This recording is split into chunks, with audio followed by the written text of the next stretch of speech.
गांव के किनारे एक सीधा साधा किसान अपने परिवार के साथ रहता था। किसान मेहनती था, लेकिन उसकी जमीन बंजर थी। एक दिन खेत में हल चलाते हुए उसे एक बड़ा सांप दिखाई दिया। सांप सुनहरा और चमकदार था, लेकिन डरावना दिखता था। किसान ने डरने की बजाय उसे प्रणाम किया और कहा, हे नाग देवता, मैं जानता हूं कि आप मेरे खेत की रक्षा करते हैं। कृपया मेरी मदद करें। सांप ने उसकी भक्ति से प्रसन्न होकर कहा, मैं इस खेत का रक्षक हूं। अगर तुम रोज मुझे दूध चढ़ाओ तो तुम्हारी फसल हरी भरी होगी। किसान ने सहर्ष स्वीकार किया। अगले दिन से किसान रोज सांप के लिए दूध रखता और उसकी फसल में चमत्कारिक बदलाव दिखने लगा। कुछ महीने बाद किसान का एक लालची पड़ोसी यह सब देखता रहा। उसने सोचा, अगर इस सांप को मारकर मैं इसका सारा धन हासिल कर लूं तो मैं अमीर बन जाऊंगा। एक रात उसने सांप पर हमला करने की कोशिश की, लेकिन सांप ने उसे डस लिया। उस लालची व्यक्ति की वहीं मृत्यु हो गई। इस घटना के कुछ समय बाद किसान बीमार पड़ गया। उसके परिवार ने गांव के एक प्रसिद्ध डॉक्टर को बुलाया। डॉक्टर ने किसान की बीमारी देखकर इलाज के लिए भारी रकम मांगी। किसान ने कहा, मेरे पास इतना पैसा नहीं है, लेकिन मेरे खेत की पैदावार से मैं तुम्हारा कर्जा चुका दूंगा। डॉक्टर ने बात मान ली, लेकिन जैसे ही किसान स्वस्थ हुआ, उसने अपनी बात बदल दी और किसान से उसका खेत छीनने की धमकी दी। जब किसान संकट में था, तभी गांव में एक साधु आया। साधु ने किसान की व्यथा सुनी और कहा, सत्य और धैर्य हमेशा जीतते हैं। तुम्हें बस सही समय पर सही कदम उठाना होगा। साधु ने किसान को सांप के पास जाकर उसकी सहायता मांगने का सुझाव दिया।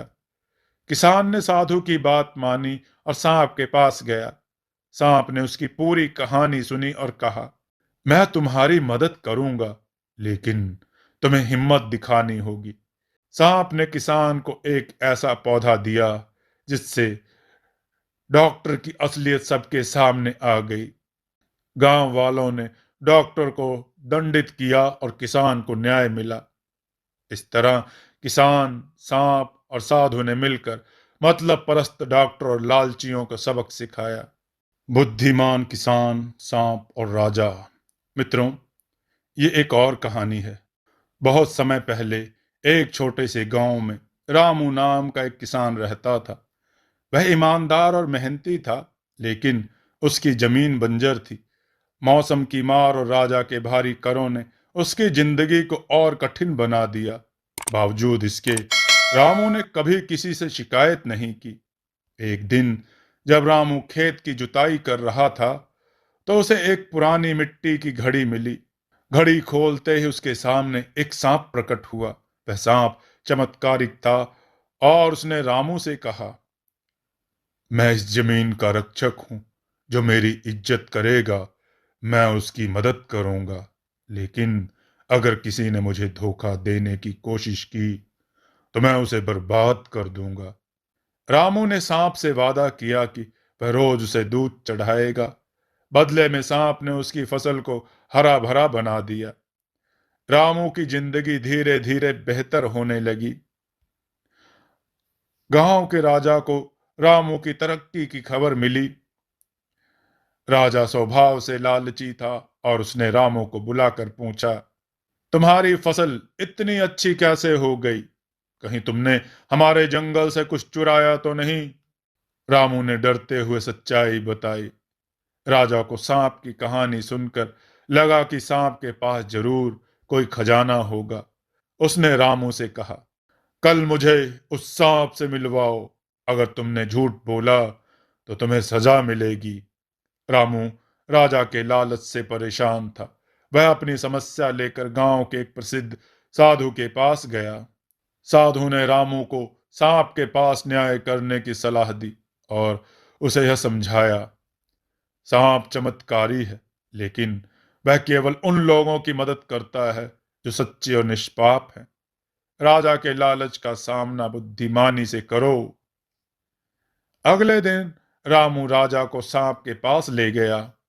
राजा ने सांप को खजाना देने के लिए मजबूर करने की कोशिश की। सांप ने कहा, मुझे छेड़ोगे तो तुम्हें नुकसान होगा। लेकिन राजा ने उसकी बात नहीं मानी और सांप पर हमला करने की कोशिश की। सांप ने राजा को डस लिया। राजा घबराकर वहीं गिर पड़ा। राजा के सैनिकों ने साधु को बुलाया। साधु ने राजा की हालत देखी और सांप से माफी मांगने को कहा। साधु की प्रार्थना और राजा के पछतावे के बाद सांप ने राजा को ठीक कर दिया। राजा ने अपनी गलती मानी और वादा किया कि वह गरीब किसानों पर अत्याचार नहीं करेगा। उसने रामू को उसके खेत की पूरी संपत्ति वापस दे दी और गांव पर से कर हटा दिया। रामू ने साधु और सांप को धन्यवाद दिया। उसने सीखा कि सच्चाई और ईमानदारी का साथ कभी नहीं छोड़ना चाहिए। राजा ने भी समझ लिया कि लालच का अंत विनाशकारी। दोस्तों, आपको यह कथा कैसी लगी? अपने विचार और सुझाव कमेंट में जरूर दें। हमारी कथाओं को लाइक करें, हमारे चैनल को सब्सक्राइब करना न भूलें। हमारी कथाओं को शेयर जरूर करें जिससे लोगों को अच्छा ज्ञान प्राप्त हो। जय श्री राम भक्तों।